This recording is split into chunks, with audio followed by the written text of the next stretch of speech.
Hi, welcome to another edition of Screw the News. Well, tonight, old Pelvis is going to break a rule, and I want to preface this by saying this has nothing to do with politics.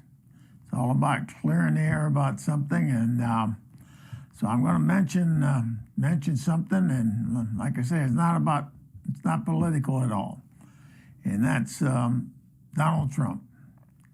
And I never did like the man, even before he was president. Now, I got to tell you something.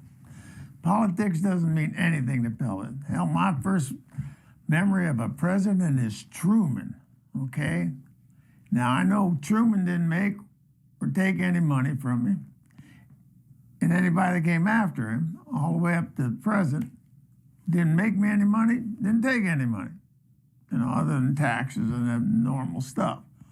But I've never, ever in my life paid attention to politics. Now, the only reason I bring his name up tonight is that there's been a little deception going on, and I want to clear it up. And the area of deception I'm talking about is, and this goes all the way back to the election in 2016, when they kept talking about his hands, how big his hands were, and, and what it related to. And that's a lie. That is a damn lie, and I know that for sure. With all my experience in life, I know that is a damn lie. Women do not look at the hands, it's the feet. Women look at your feet first.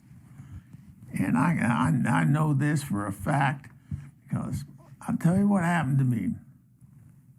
Is that I spent the night with this lady, and the next morning that woman got up, walked over and got her purse and pulled a $100 bill out of there and gave it to me. And I said, well, what the hell is this for? And she says, I want you to go buy yourself a pair of shoes that fit. Those have got to be killing your feet. So that proves it as far as I'm concerned. But the main reason I bring up that name is because what he did and who he introduced to the world, and people knew him before, but not in the same way, and that's Rudy Giuliani, okay, the people's mayor. Well, Rudy did something that brought something that's not usually talked about right up into the evening news. And Rudy's, in the term, let the cat out of the bag. But it was too bad it was that smelly cat from Friends. You know what I'm saying? So, you got to admire the guy, man. He didn't miss a beat. He just kept on going. And the reason I'm bringing this up is that, Pelvis is of an age. I keep telling you I'm 78 years old. But I'm going to tell you a related story to what happened to Rudy and how I handled it. Okay, I'm not proud of this, and I was embarrassed by it, but I'm going to let you in on it. So, your time's coming. And believe me, it's going to happen, and everybody's got their own story. But I'm going to show you how I handled it. And thank God for my quick wit and everything else about me. I lived in Austin, Texas with my wife. And my baby at that time was 3 years old. And she developed this allergy. And we found out it was cedar. She was allergic to cedar. And hell, Texas is full of nothing but cedar. So my wife found this place in Austin that actually manufactured these air filters. And believe me, they were quite expensive. And she ordered 2 of them. Well, she sent me down there to pick these 2 filters up. And I walked in, and there was like a showroom, and there were 4 or 5 people in there, men and women, that worked there. And then they had the 2 filters that I was picking up in boxes. They were already packed and ready to go. And the guy said, let me show you something about the filter. And they had one on display out there that was working. Now, these things, I mean, they purified the air. We still have them, as a matter of fact. And they do exactly what this company said they were going to do. And he showed me the filter, how to change this and what it did, and the micros and the micros and blah, blah, and they was going on with all this technical talk about this and how good it was and how small the elements they take out of the air and all this stuff, you know. And I said, okay, so we got that in the boxes, and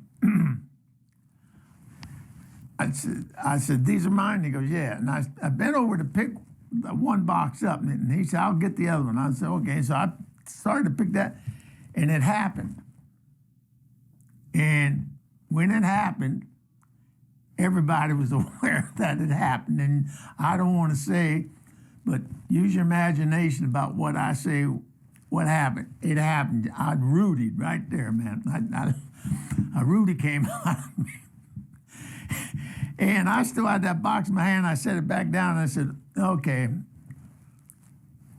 let me run that little test there, and we'll see how that filter handles this. If it clears up the air, to my satisfaction, I'll take these two filters. I was embarrassed. And I got a chuckle out of the guy, and I said, come on, man. I picked the box up, and we walked out, and I put it in my car.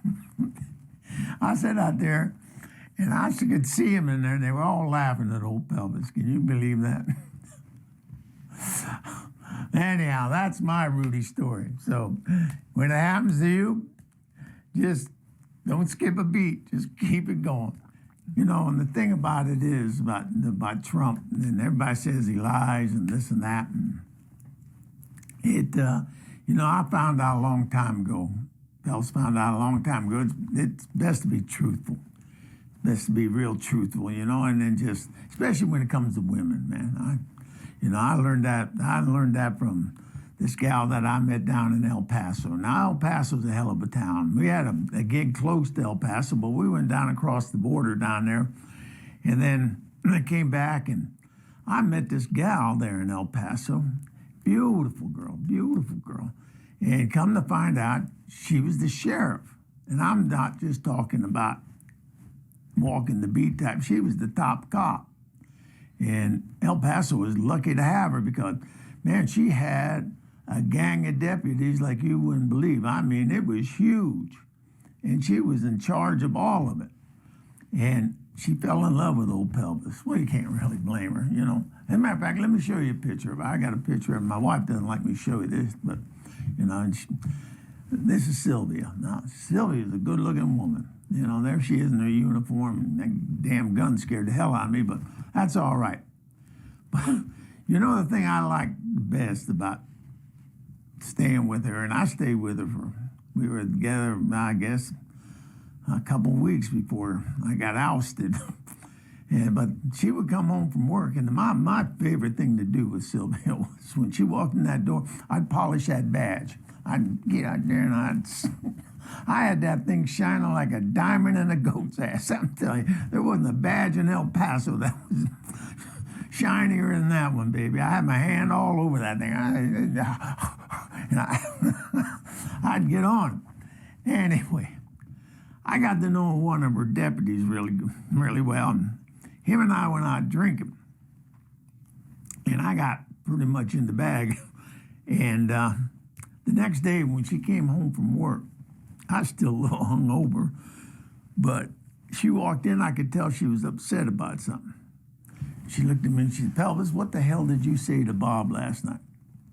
I said, well, I said a lot of things to Bob. I said, what did Bob say? I said. And she told me, and it was the truth. I did say that. It was, you know, man talk. We were manning, you know, we're drinking and man talking. And I said, oh, baby, no.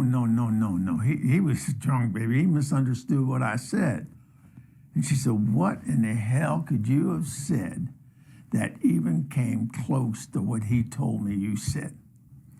I said, well, baby, what I told Bob was that I thought you had the biggest posse in El Paso. it. He threw me out. I tried, but I learned something from that. You got to tell the truth. I mean, the truth would have set me free. You know, I swear to God, if I told that woman, oh, baby, if a man talking, she would have just, Pelvis, don't do that to me anymore, okay, baby? But the biggest posse in El Paso, what the hell was I thinking about?